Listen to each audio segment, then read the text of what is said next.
right, hello, welcome back to Unqualified Analysis, the show that is, you know what, very tired, incredibly tired today.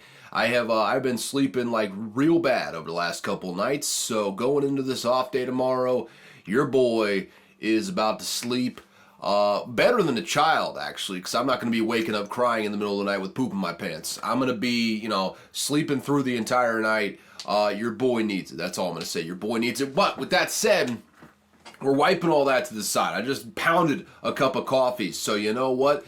Energy levels are low, but they're going to get through to the other side of this episode before I inevitably crash at some point tonight. So with that said, we've got a Super Bowl analysis for you guys, a preview of the game going into the game this upcoming Sunday. It may be the highest rated Super Bowl of all time. I mean, T Swift just announced a new album coming out in April. I'm sure there's going to be a lot of Taylor Swift fans watching.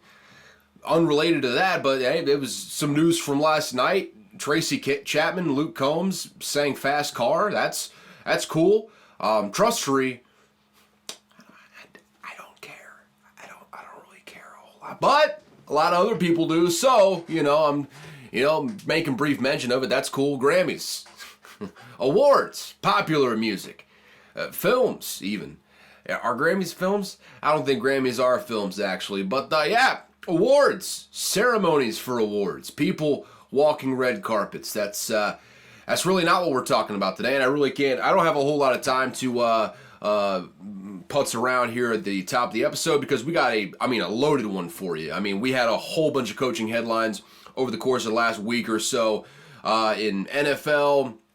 Got some real big stuff happening in college right now that you might have heard of over the last week or so, and it just got a little bit more interesting a couple minutes ago as I'm recording this as a big labor relations board decision just came down for NCAA stuff. So all that is to say, we got a loaded episode, and in the interest of keeping this thing under an hour and a half, I have got to get into the game right now. So, out of coffee right now, it's unfortunate. I probably should have made another cup of coffee before I started recording, but made my bed. Might as well sleep in it now. Let's get into the game first and foremost, and then we'll go from there. Headlines to end off this thing, but the game to start. All right, so into the big game, the Super Bowl, if you will. Sue me if you want. I don't make a goddamn thing off this show, so have fun getting that $0 from me. I'm sure that'll be a big time worth it.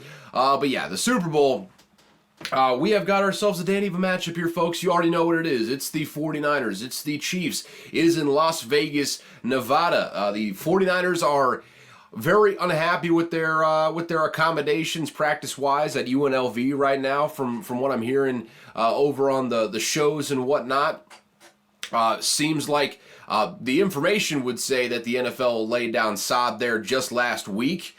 Don't know how it took them. I mean, UNLV hasn't been playing for, months at this point. You could have absolutely gotten in there and replaced that sod a long time ago. But last week, sure, right before the guys get there. So there are complaints of slits on the field, practice surface really not being up to snuff in the eyes of a lot of players and coaches out there. So that's going on. Could be interesting to see how or if that affects the game itself. We're going to be maybe looking at some unique sort of practice schedules coming up this week related to that. Might be sharing practice facilities. The Chiefs are in the Raiders practice facility this week, and seems like the 49ers might be coming in, butting in for some practice time of their own. We'll see. It doesn't help the conspiracy fodder, though, that the Golden Boys, the Chiefs, are in the better practice facility and the 49ers are out of college. If you're trying to tamp down conspiracy theories and whatnot about, fixing games, not the best way to do it, but hey, NFL, do what you got to do, I suppose. That's neither here nor there. The game itself, let's start by previewing the line a little bit. 49ers are -2. It's all the way up to 2.5 over on FanDuel right now. So we'll see. It's probably going to stay that way until kickoff. You can get a 2.5 over at FanDuel if you're looking to bet on the Chiefs, which I feel a lot of people are going to end up doing. But I don't think this is right. DraftKings, it says DraftKings has like a 1.5 favorite for the 49ers. I doubt that's true because right underneath it says DraftKings is +2, so that doesn't make a whole lot of sense if that were the case. So I'm guessing +2, 2.5 if you're looking to bet on the Chiefs. This is an interesting one though, very, very interesting matchup. Over/unders 47.5. Hey, your guess is as good as mine on that one. I could really see it going either way. I could see this being a high-scoring affair because the 49ers defense does have some flaws in it, which we'll get to here in just a second. I could also see this thing being an absolute rock fight with both of the defenses kind of controlling this game. So, yeah, really both the spread and the over-under I am staying the hell away from, quite frankly. I don't have a good read on either of those. I think this is a pretty even matchup here. I could really see this thing going either way. Obviously, I'm a genius and picked this matchup right off the top. Way back in May, a whole 9 months ago. I'm sure a baby was conceived, and I also predicted that the 49ers and the Chiefs would end up in the 2024 Super Bowl, and lo and behold, I'm a genius. Don't go back and look at all those other predictions. They're not important at this point in time. What is important is that I predicted 49ers Chiefs in the Super Bowl, and I predicted the 49ers to win. So if I want to continue looking like a genius here, it would behoove me for the 49ers to win, I suppose is what I'm trying to say. So I guess just based on my heart, I'm going to pick the 49ers. Go down with the ship, I suppose. But this is a far from cut and dry matchup, and let's get into it just to hammer down that point. And we'll start with the 49ers offense versus the Chiefs defense. It feels like this is going to be one of the tougher matchups that the 49ers have faced in the entire playoffs thus far. I mean, they go from they face the Packers in the divisional round, which Joe Barry's defense, I mean, there's a reason why they replaced him, not the most difficult matchup in the world. Got some good players in the secondary, but nothing like they're going to face against the Chiefs. And then they went into the Detroit Lions, who you saw how they collapsed down the stretch. They haven't really been challenged so far this postseason secondary-wise. The Chiefs are by far the best defense that the 49ers have faced. I'm talking front seven, back end. Both of them are not miles ahead. That's a little bit disrespectful to the people they've played, but ahead of where the Packers or the Lions are, for that matter, right now on the defensive side of the ball. So, yeah, really it comes down, I mean, as always with the 49ers, they're a run-first sort of football team. It's going to come down to what that front seven does versus the 49ers. And the Chiefs haven't really been that proficient at stopping the ball, even though the Ravens inexplicably decided to do so in this past game. They decided to get away from it, rather, in this past game. They were going 5 yards a clip when they decided to run in that last game. The Chiefs have been a team that you can run on. So it's really going to come down to, can Trent Williams, can that offensive line open up some holes? And obviously, we know Christian McCaffrey is Christian McCaffrey. You give him an inch of daylight, he can take you for 40 yards right in a heartbeat. So I think for the 49ers, it always comes down to how that running game does. And how will L'Jarius Sneed end up covering? I assume it's going to be largely on Brandon Ayuk. I mean, Deebo Samuel is a guy that you have to account for, but I think Ayuk is a better pure receiver, so I would imagine that L'Jarius Sneed's probably going to end up being on Brandon Ayuk. How does Deebo Samuel impact the game, though? I think he's the big X factor as well for the 49ers on that side of the ball. Ultimately, I think you'll end up kind of canceling each other out. I think you'll have a couple big plays from Brock Purdy. Deebo Samuel will shake off like 2 or 3 defenders, run for like 20 yards 1 or 2 times in this game. But ultimately, it's going to come down to, can the 49ers run on this Kansas City Chiefs defense? And I think they can. I think really outside of Chris Jones, I'm not sure what the status of Willie Gay is. I want to say he's out for this game as well. But Nick Bolton, Drew Tranquil, both undersized guys. 49ers like to run some power. It's been a lot of the Shanahan zone running scheme, but have run some power here over the course of this playoff run. But 2 undersized linebackers, something that they could take advantage of in the end here. On the Chiefs side of things, obviously stop the run if you can, but try to get pressure on on Brock Purdy here. L'Jarius Sneed, one of the most physical corners in the entire league. I think it would, behoove them for L'Jarius Sneed to be that physical presence, and obviously shutting down Brandon Ayuk would be huge in this game.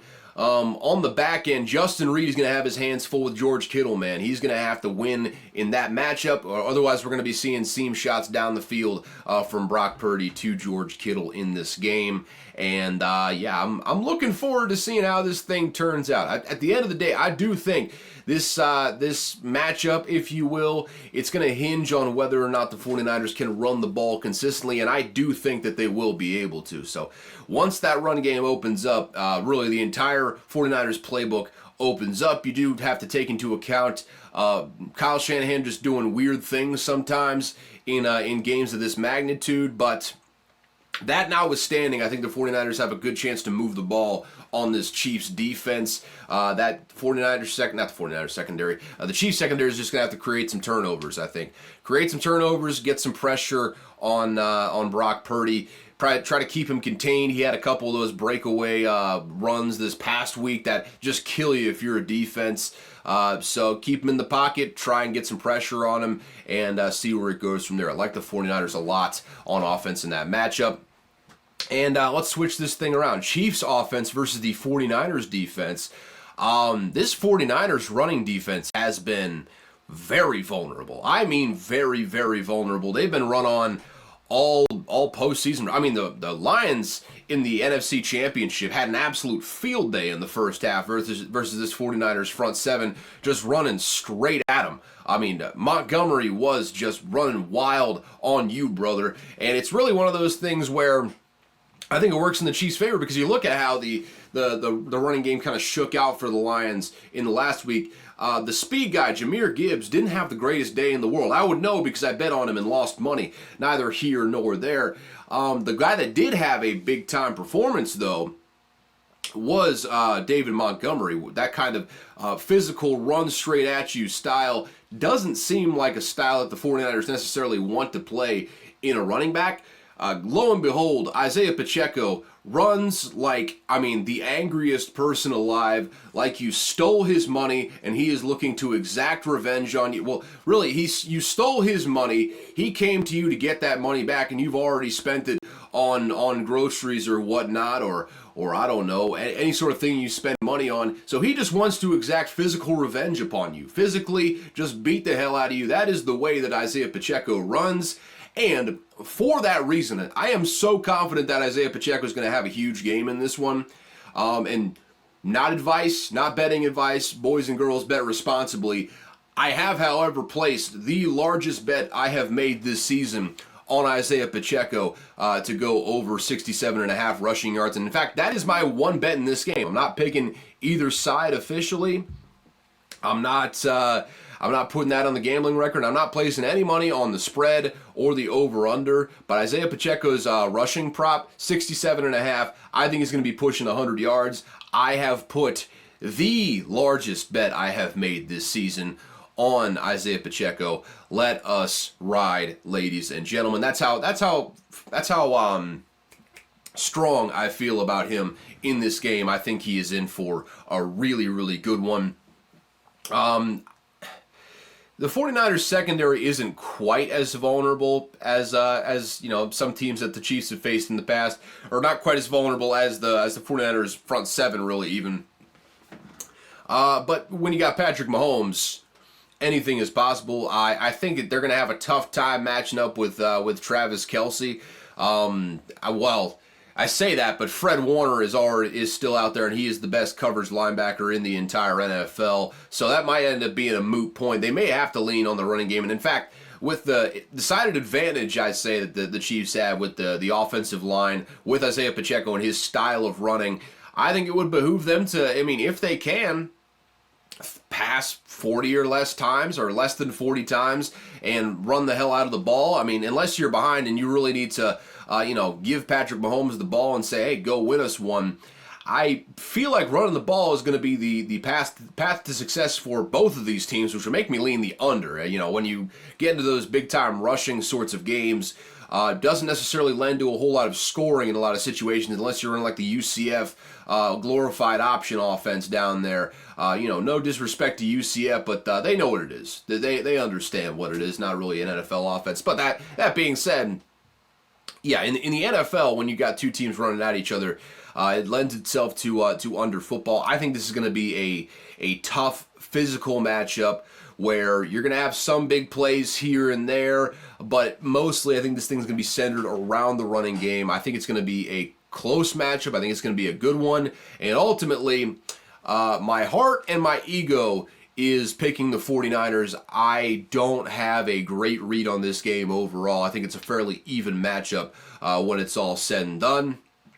Will we be seeing the first championship for Brock Purdy and Kyle Shanahan? Will we be seeing the third championship for the Kansas City Chiefs in the last 6 seasons?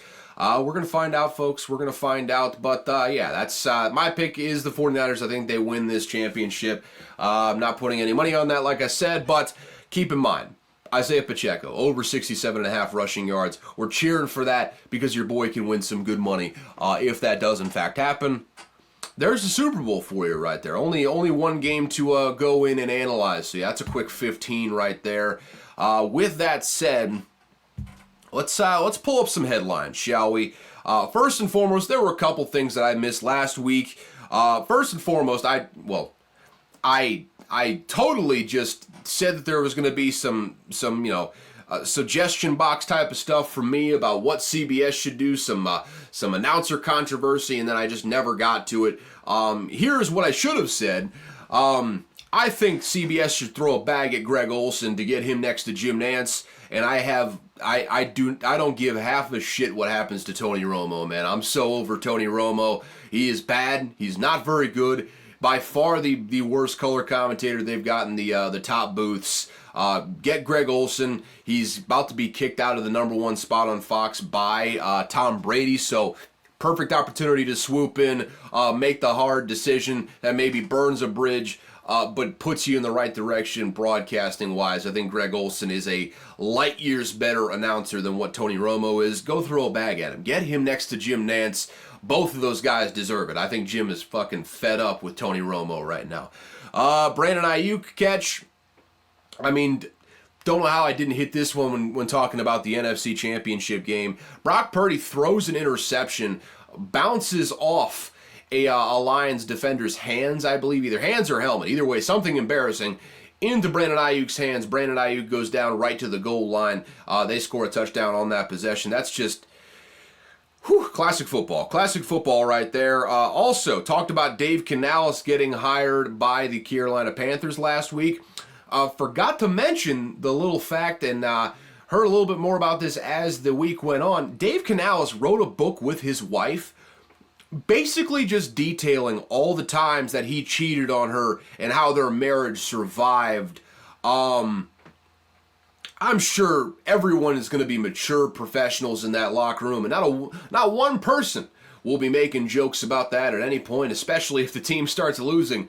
I'm sure everyone will be totally mature and won't talk about the one time that their head coach went and slept with 7 women at his bachelor party the night before the wedding. Didn't actually happen, but he did say, I believe that the first time he was unfaithful to his wife was his bachelor party. So, wild stuff. I hope for the best for Dave, man. I hope it all goes well. I love Bryce Young. I think he's a good kid. So, yeah, for his sake, I hope this all works out. But after that, that's pretty much all I missed last week. Let's keep her moving into the headlines this week because, like I said, we got a lot to get to.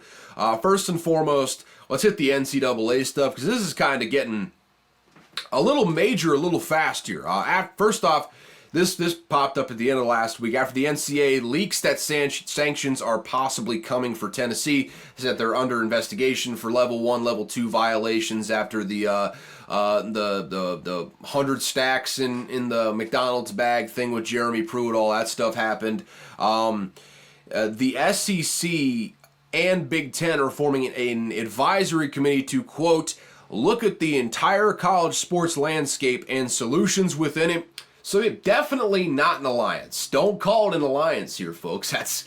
That's not what it is, okay? It's just an advisory committee looking at the entire college sports landscape and solutions within it. And you can either take our solutions or you can go fuck yourself, pretty much, is what's happening here. The NCAA is maybe not in their death throes, but whether they realize it or not, the noose is being tightened around their necks right now. This is the beginning of the end for them as far as governance of revenue sports like college football in particular, probably college basketball as well. Really, they could have avoided this whole thing if they just gave a little bit back about a decade ago when there was a little bit of this bubbling up of should players get paid or not. They stayed staunchly in their stance because they thought they would never have to change. Didn't give an inch. And like those crackers, like those graham crackers, they don't give an inch at all until the moment that they just snap in half. And at some point, we're applying pressure to the graham cracker. It's already kind of crumbled a little. It's cracked in the middle there with the NIL stuff going on. The constantly moving goalpost, the rules that change every other day, and universities are expected to know every inch of the rule book no matter what, even if they're arbitrary in nature and just seem like random dots putting down on the map as to where you have to aim to stay within compliance. They are on the verge of snapping right now, and this advisory committee is just the beginning. It's the two most powerful conferences in all of college sports right now, certainly the best conferences in college football, which really dictates the direction of all of college sports. If college basketball really had a seat at the table, the Big East would still be a thing, if we're being honest here, and everyone knows that to be a fact, quite frankly. So college football is what steers this thing, and the two biggest college football conferences, the best college football conferences in all the land, the Power Two, as I think we're going to be calling them from now on, have essentially decided to not form a government body, but if you look at it, and you look at the stated purpose without knowing what they're terming it as, it kind of looks like a government body, doesn't it? And this spells the end for the NCAA. And to make matters worse, in the wake of that story, this coming down the pipe just today, Monday as I record this, early in the evening, the National Labor Relations Board ruled to consider Dartmouth basketball players as employees. And that's huge, folks. That essentially sets the legal precedent for all college athletics at this point. And I'm not sure if it's an actual case. It's definitely something that the NCAA is going to take to court because, they're probably going to fight this tooth and nail until the very end. But assuming that this holds up and sets the precedent across college sports that, hey, if Dartmouth basketball players can be considered employees, how about the sports where, look at SEC football players. All of them are already making NIL salaries pretty much. They're all already getting paid. They basically work a full-time job in the facility. If Dartmouth basketball players are considered employees, basically every other revenue-generating sport is considered an employee at this point. They're not amateur athletes anymore. They are employees, and employees get a salary from the place they're employed at. They get benefits and the right to unionize. And that's specifically, that ruling there by the Labor Relations Board was kind of specifically geared at, okay, now these Dartmouth basketball players can unionize if they want to. Wide-reaching implications across the college sports landscape. And that in conjunction with the advisory committee, the NCAA is crumbling as we speak right now. Crumbling as we speak. There might be new information on this, by the time that this podcast comes out, really throughout the course of the next week or so, we could be seeing some dominoes fall in rapid succession. It feels like, I don't know what it's going to look like next up, what the structure is going to look like. Changes are on the horizon for the NCAA and college athletics as a whole.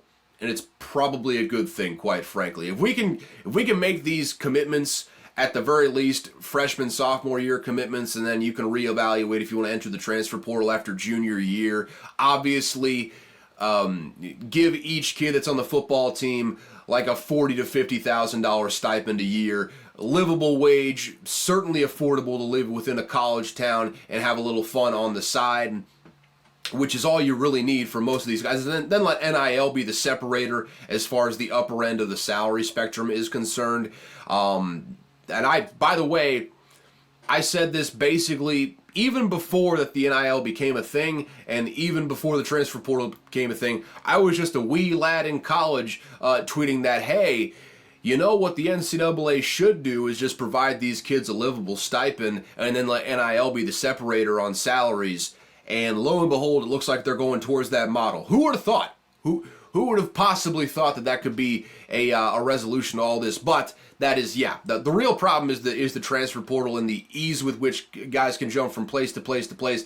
Unless they're on a one-year contract, they can kind of structure it like the NFL.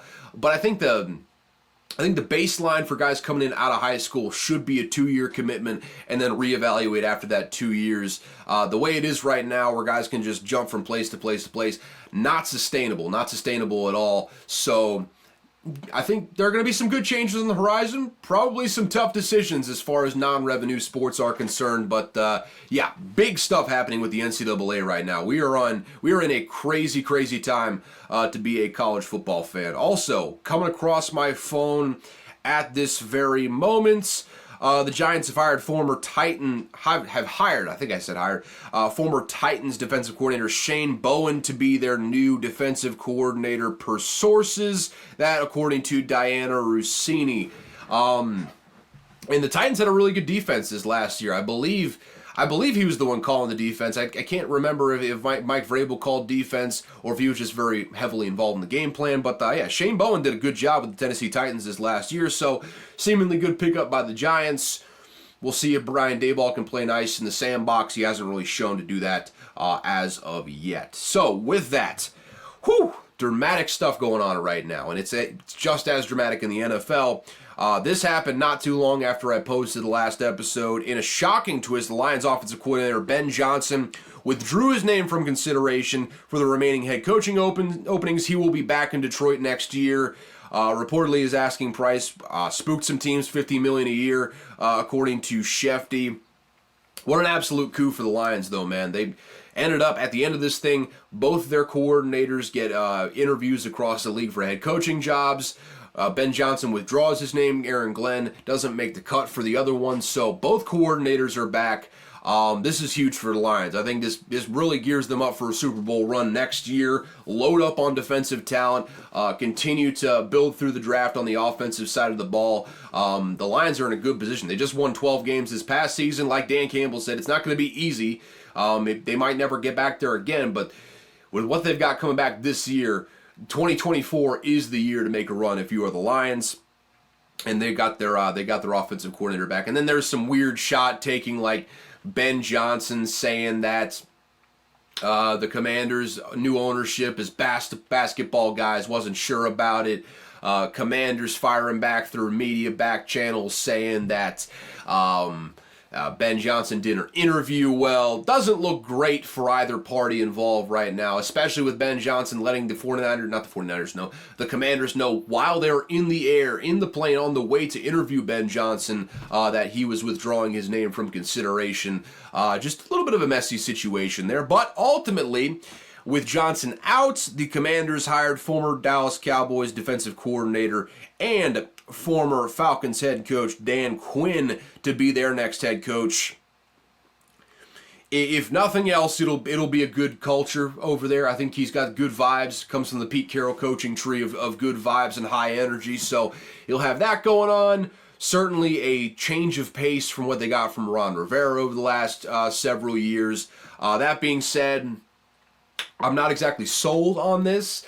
Really, it's kind of the bugaboo that I had with Brandon Staley, right? When you get hired for being a quote-unquote guru at your side of the ball, Brandon Staley, defensive coordinator, and Aaron Donald and Jalen Ramsey merchant, as some may call him, with the LA Rams, the number one defense before he was hired by the Chargers, goes to the Chargers and never ever once has anything resembling even close to a good defense when he was in LA. Kind of a similar story with Dan Quinn over there with the Atlanta Falcons. When he was with Atlanta, I mean, he had like one good defensive year. with that team. Otherwise, they were like 20s or worse. Really, being able to hire a coordinator on the offensive side like Kyle Shanahan, kept Dan Quinn around for probably longer than he really deserved over there with the Atlanta Falcons. We'll see. Maybe he's learned some new stuff. Maybe he's decided to delegate play calling duties, become more of a CEO. We'll see about all that. I don't know. I'm less than sold on it, but it's seemingly Bobby Slowick pulled out, Ben Johnson pulled out, and they were left kind of alone at the ball to end things. Mike McDonald got hired by the Seahawks, who we'll talk about here in just a second. Yeah, we'll talk about even more of the staff moves here as we go along. But yes, Dan Quinn, the new head coach of the Washington Commies, good luck. Good luck to you. Like I said, the Seahawks are hiring Mike McDonald to be their next head coach. McDonald will officially be the youngest head coach in the league. And, of course, Mina Kimes rejoices. This is the one that she famously wanted for the longest time, and she's a very smart football person. I think this is a maybe not slam dunk hire, a really, really good hire for what the Seahawks are looking for right now. Pete Carroll, a seemingly, kind of a defensive guy whenever he came in from USC, really more of a culture setter than anything else.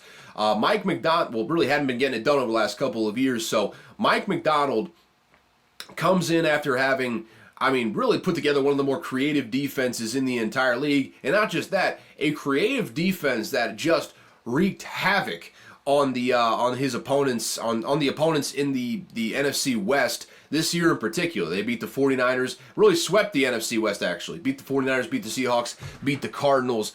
All three of those destinations, his defense dominated, quite frankly. Especially against the 49ers, one of the more impressive defensive performances of the year, creating all of those turnovers. They got some good talent on the defensive side. Probably still got to reload a little bit as far as the front seven is concerned there. But Mike McDonald will be able to scheme up some things for you. And as long as he hires the right offensive coordinator, which we'll talk about here in just a second, looks like he's zeroing in on Ryan Grubb, which would be the most hilarious thing to happen after he literally just moved out of Seattle to go to Alabama like a month and a half ago. As of right now, we'll see what happens. I don't know. I don't think Mike McDonald's hired anyone on his staff thus far, but good hire by the Seattle Seahawks, in my opinion. Just got to nail these coordinator hires now, so we'll see how it goes from here. The Ravens, after Mike McDonald had left to take the Seahawks job, promoted inside linebackers coach and former Ravens linebacker Zach Orr to be the next defensive coordinator. Orr is just 31 years old. I have zero doubt that Harbaugh got the right guy. You can go all the way back to the very beginning of his regime, whenever Rex Ryan was there, quite frankly. John Harbaugh doesn't miss on defensive coordinator hires pretty much. He is pretty universally hits the nail on the head every single time. And of course the front office blesses him with good personnel to help him out. But seemingly every single defensive coordinator that he's brought in, from Wink Martindale to Mike McDonald this past time, to even going back before that, absolutely nailed all of these hires. So I have zero doubt that Zach Orr is going to turn into a star with the Baltimore Ravens. No question in my mind. The Steelers, moving right down the list here, the Steelers are hiring former Falcons head coach Arthur Smith to be their next offensive coordinator. I am hearing a little bit of a mixed bag here. I think people that know ball and watched him back when he was with Tennessee are feeling good about this hire. I think there are a lot of other people that are looking at what he did with the Falcons and how bad that offense really was this past season and saying, I don't know if I really want Arthur Smith right now. He unquestionably failed as a head coach, all right, but me personally, I really like this pickup by the Steelers, especially considering Tomlin's desire to have a great running game. And to those who are saying star weapons can't consistently thrive under Arthur Smith as offensive coordinator, we saw this last season. Bijan Robinson been up and down. Kyle Pitts had his struggles in Arthur Smith's offense. Drake London inconsistent. Just go back and take a look at A.J. Brown's first 2 years in the league when Arthur Smith was OC. Let me pull this up right now. It is, reading off the stats here, in 2019, his rookie year, A.J. Brown had a career high 4 yards per catch at 20.2 yards per catch, caught 52 balls, 1,051 yards and 8 touchdowns. Second year, breakout year, 70 receptions, 1,075 yards, 15.4 yards per catch, 11 touchdowns. That in just 14 games. And that was the only 2 years that he was the offensive coordinator with A.J. Brown in Tennessee. That was what Arthur Smith did. And, of course, he got the very best years out of Ryan Tannehill. Really hasn't been the same since Arthur Smith went over to the Falcons, quite frankly. So it's going to get some flack from people. I think it's a lot harder to call plays and be the offensive coordinator, and be the head coach, rather, than it is to just focus on the offensive game plan and call plays. I think this is a really, really damn good hire for the Pittsburgh Steelers. Only time will tell, though. Only time will tell. The Panthers have hired Bucs wide receiver coach Brad Idzik as their offensive coordinator. Don't know much about him, and I also still don't know if Dave Canales will be calling the plays. That is my assumption, though. So, going to be like a Brian Callahan situation there with the Bengals, where he's the offensive coordinator, but does he call plays? No, he's really just more about the game plan. He's Dave Canales' guy, though, so it's a marked change from what happened in the previous regime, where David Tepper meddled like a motherfucker in the hiring process of the coordinators and all that sort of stuff. This time, not the case. Not the case at all, so Dave Canales bringing his guy with him. Also, Dave Canales will retain defensive coordinator Ejiro Evero. Big move for his staff, especially as a young offensive coach. Evero, really respected defensive coordinator. I don't think was the big reason for why they were losing all those games last year. Having Ejiro Evero back to kind of just delegate and take care of that defensive side of the ball so that Dave Canales and Brad Idzik can focus on the offense. I think it's going to be a good thing for the Carolina Panthers. So, huge thing for Ejiro Evero to come back to the Panthers and be retained by Dave Canales' staff. And there you go. The staff is filled out for the Carolina Panthers. The Bills elevated linebackers coach Bobby Babich, already one of the more fun names in all the NFL. Bobby Babich is the new DC for the Bills. I assume he will call the defense next year, but we will see. Sean McDermott called it last season, and really that was kind of out of necessity because it kind of came out of nowhere that Leslie Frazier was being, not being fired. He kind of retired. Maybe he was asked to leave. Who's to say? Sean McDermott was the defensive coordinator last season. He'll hand over the reins to Bobby Babich, I would assume, this upcoming year. Excuse me, sorry, getting a little scratch in my throat. I've been talking for a while here. Bobby Slowick, as I mentioned before, will remain in Houston for the 2024 season after he agreed to a new deal and a pay raise with the Texans. Also, QB coach Gerard Johnson will be staying with the team for another year after being a hot candidate for the offensive coordinator market. We'll stay with them for another season. And if Slowick leaves the next offseason, seems like an easy sort of thing for the Texans to kind of promote from within and get Gerard Johnson in there in the offensive coordinator role. Big offseason for the Texans coming up, man. They got all sorts of cap space. They have started the clock where they've got C.J. Stroud playing very, very well like a top 10 quarterback on a rookie deal. Now is the time to push all your chips to the center of the table. All that cap space.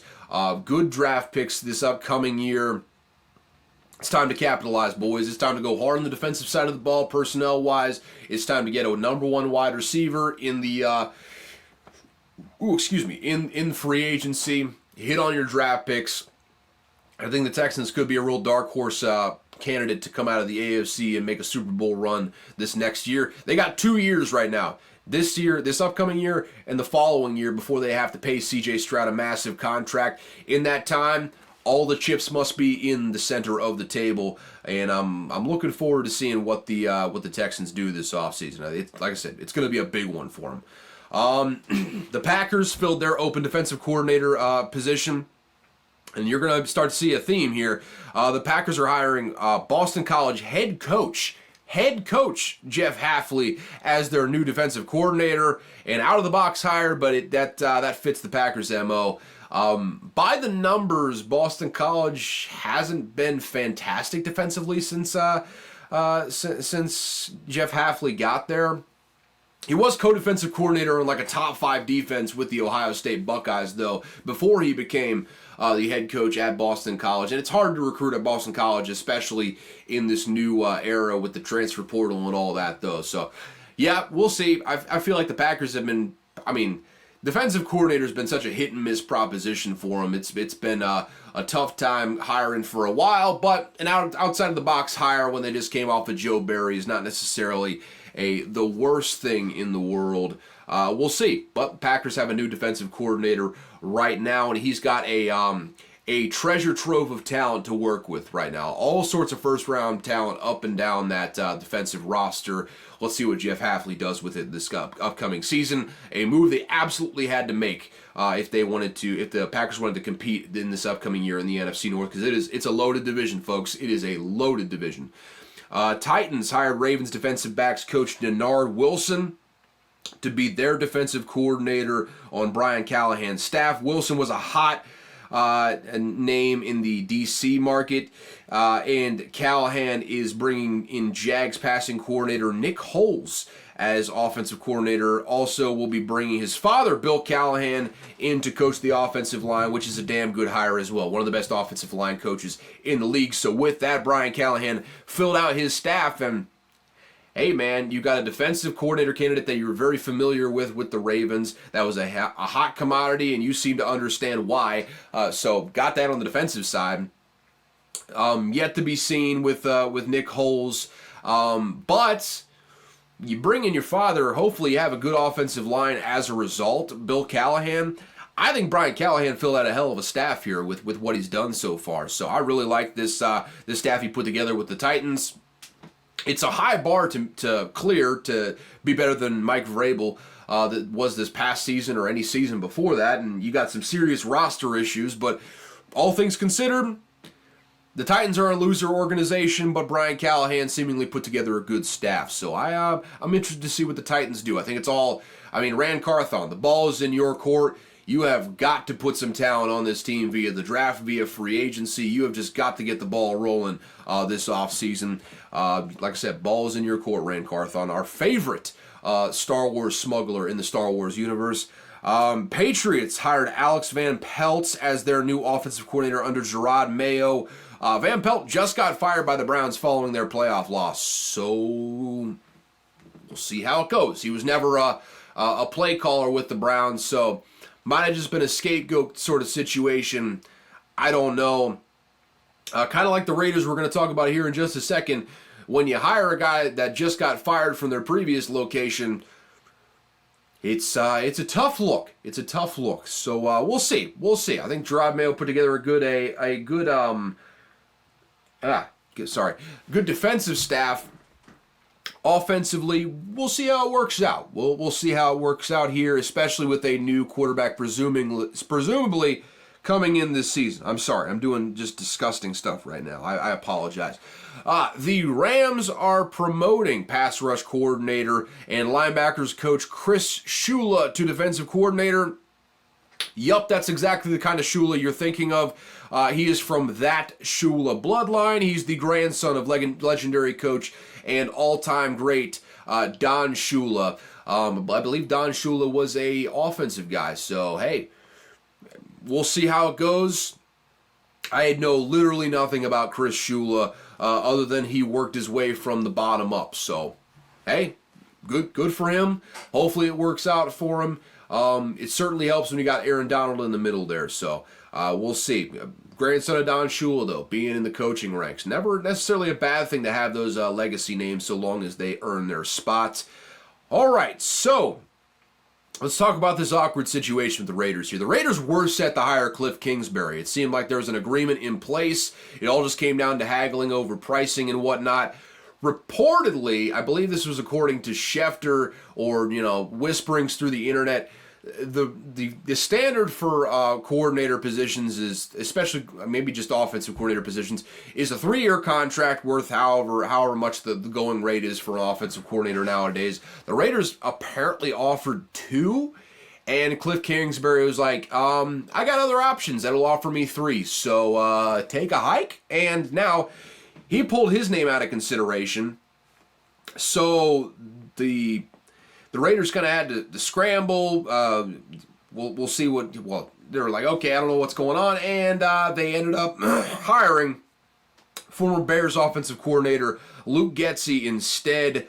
What an absolute bummer if you're a Raiders fan, going from Cliff Kingsbury, who in theory should be a nice creative offense with a lot of creative scheme, to Luke Getsy, who could not figure out how to run an offense with Justin Fields, and seemingly had an amnesia at the start of every season as to, wait a second, Justin Fields can run? I thought he was just a pocket passer. That's who you're getting an offensive coordinator, so good luck, Raiders. Good luck. Hope your defense is fast and physical, especially with the quarterback situation right now, because, whoo boy, Tom Telesco and the boys have got their work cut out for them over there. But with that in mind, Cliff Kingsbury pulls his name out of the Raiders search, goes right over there to Washington, and he quickly interview with the Commies. He will now be Dan Quinn's offensive coordinator on the new staff. Can't blame him for wanting the opportunity to work with a rookie second overall pick at QB. Presumably could trade up to one. There's obviously the connection there with, being Caleb Williams' quarterback coach this last year at USC. A little bit of familiarity there. Maybe they could trade up. We'll see. I understand having that opportunity to mold a young quarterback as opposed to whatever the hell the Raiders are going to be dealing with this upcoming year, because I don't see them trading up to number one or anything like that drastic to get ahead of the Washington Commies. So again, we'll see. It's not a good team, but we'll see. We'll see what ends up happening there. Probably offered him a little bit more satisfactory terms. So far so good for that Commies staff. Also hired Joe Witt Jr. as the defensive coordinator, I believe, defensive backs coach for the Cowboys. So we'll see. Again, I don't know if Dan Quinn is calling the plays on the defensive side or not. So maybe it'll just be a game plan hire, but I truthfully don't know much about Joe Witt Jr. anyway. So we'll see. We'll see on all that. The Saints are hiring podcast favorite Clint Kubiak as their new offensive coordinator. Look, guys, maybe he learned some stuff over there working with Shanahan the last year. He's the passing game coordinator, so kind of in that, offensive coordinator mold, if you will, for the San Francisco 49ers. Maybe he learned some more stuff from Shanahan. All I know was that in 2021, as the Vikings offensive coordinator, he had a middle-of-the-pack offense, which was kind of in the lower middle of the pack. And then the very next year, Kevin O'Connell stepped in with the same exact players and had a top 10, borderline top 5 offense immediately. There was a distinct lack of creativity in that Clint Kubiak offense. And hey, again, I reserve the possibility that maybe he has learned some things, increased the creativity. I just know when he was with the Vikings, it was marked by a distinct lack of creativity, and I think to this point he has skated by largely on the strength of his last name and his father's accomplishments. Again, could he improve? For sure. I'm just saying I'm going to need to see it. This like I said, this hire is going to make or break Dennis Allen as a head coach, so we'll see. I happen to think it's not going to go well, and Dennis Allen's going to be looking for a job this time next year, but we'll see. At least it's a young guy, and it's not Pete Carmichael anymore, so it's a step in the right direction, I suppose. We'll see if Dennis Allen will be allowed to take even more steps in that direction after this. Another college guy is jumping back into the NFL. This one's kind of not a surprise because he's been bouncing back and forth now for a few years now between the Rams and Kentucky. Kentucky offensive coordinator and former Rams assistant Liam Cohen will be the new Bucs offensive coordinator. I'm going to be honest, hope for all the success in the world for him, but was never super impressed with the offenses he had at Kentucky. College guys jumping to the NFL has been a theme this year, though, and it's directly correlated. We've heard about little rumblings of Chip Kelly interviewing twice with the Raiders, in the mix for the job with the Commies. Didn't end up getting either of those jobs, but you're seeing guys across college football saying I mean, to hell with this. I got to recruit my own players. I got to do more marketing, salesmanship, fundraising than I do actually coaching guys on the field. This isn't what I got into this for. It's wholly unsustainable. I hate where this sport is right now, so I'm going to go over to the NFL, live a little bit more cushy lifestyle compared to the hectic, chaotic thing that whatever the college football landscape has become right now, and whenever they get their shit together,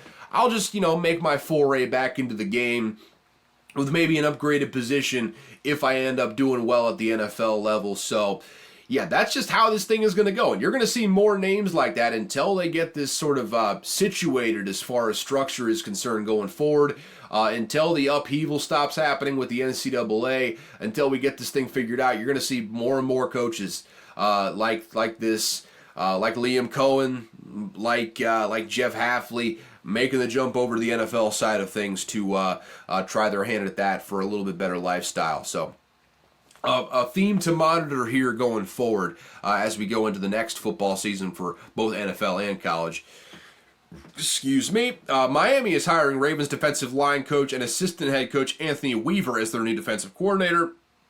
That marks the third Ravens defensive coach to leave this offseason. Talked about Zach Orr being the new defensive coordinator. A lot of upheaval on that side of the ball. So it's going to behoove Zach Orr and Jim Harbaugh to fill out that staff and hit accordingly on all of them. They got a talented unit. It's going to be tough keeping them together with all the cap implications of Lamar's new contract and all that stuff. Patrick Queen is going to be a free agent this year, but they got the players up and down the field, and they got a really good front office to continue adding talent. So they got a lot of holes to fill in the staff. But, again, Harbaugh has historically been money on these defensive hires. So I have all the faith in the world that he'll be able to do that.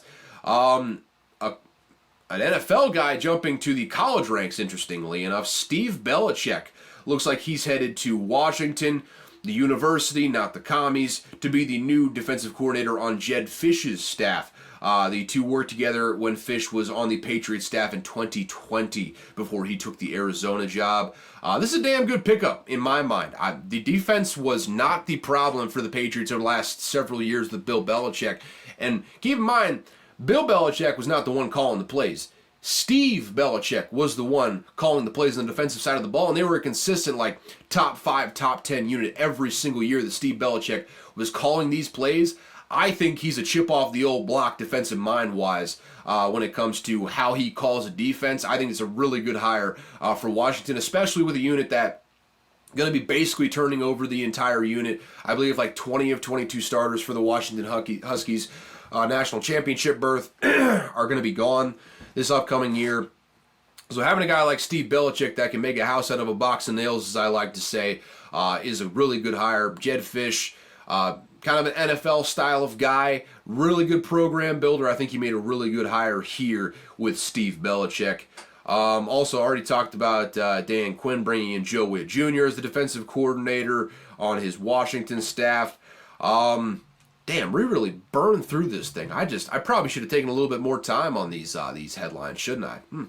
Either way, bunch of headlines, so it's cool. I'm just going to burn through them here. We're on the last one here, and I'm going to end off with this because it is an objectively funny story. A Jags employee, this happened a couple weeks ago. I just didn't, end up covering it because it kind of slipped my mind. A Jags employee apparently embezzled $20 million out of the organization. What is this? First team. Oh, NFL's playing in Sao Paulo, and the Eagles are going to be there. Cool. Awesome. Good. Brazil. Portuguese. Stuff. That's my analysis of the situation there. Anyways, back to the story at hand. A Jags employee apparently embezzled $20 million out of the organization, which is funny in and of itself because it's the Jacksonville Jaguars and it's the most shambolic Jag story of all time. What makes it even funnier is that not only did he embezzle that $20 million, he lost it all betting on FanDuel. So the Jags thought, well, our partners at FanDuel have our back.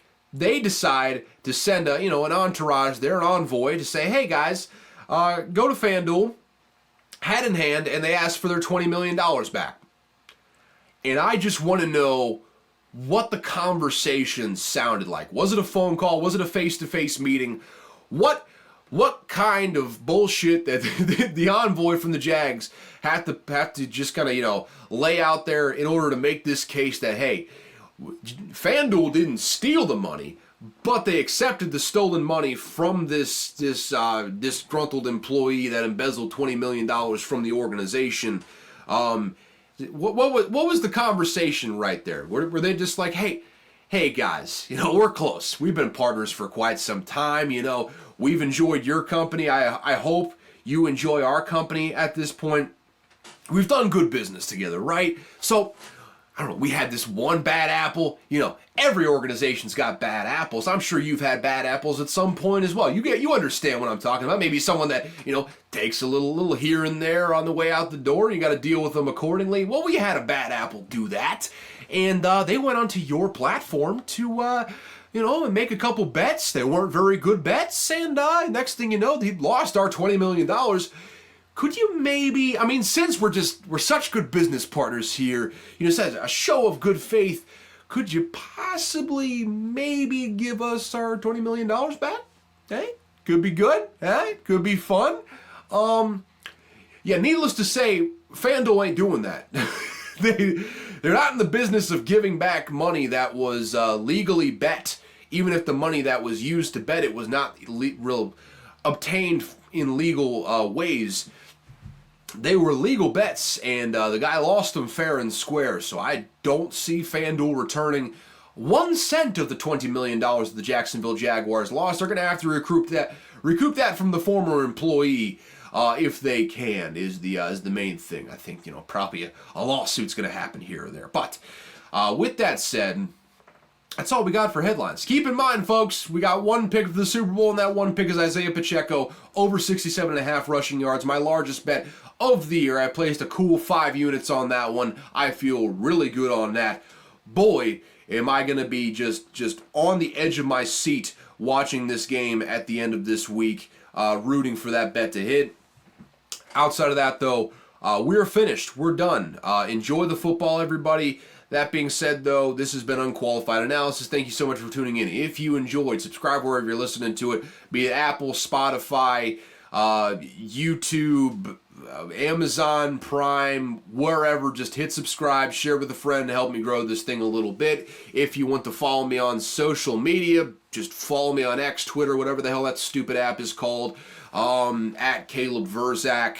Link will be in the description so you don't have to spell my fucked up Eastern Bloc name. Also, you can email unqualifiedanalysis@gmail.com. That is in the description as well. So, with that, thank you so much for tuning in to Unqualified Analysis. As always, I've got no clue what I'm talking about. One thing I learned this week, though, Italians consume roughly 3 times the amount of pasta per capita than Americans do.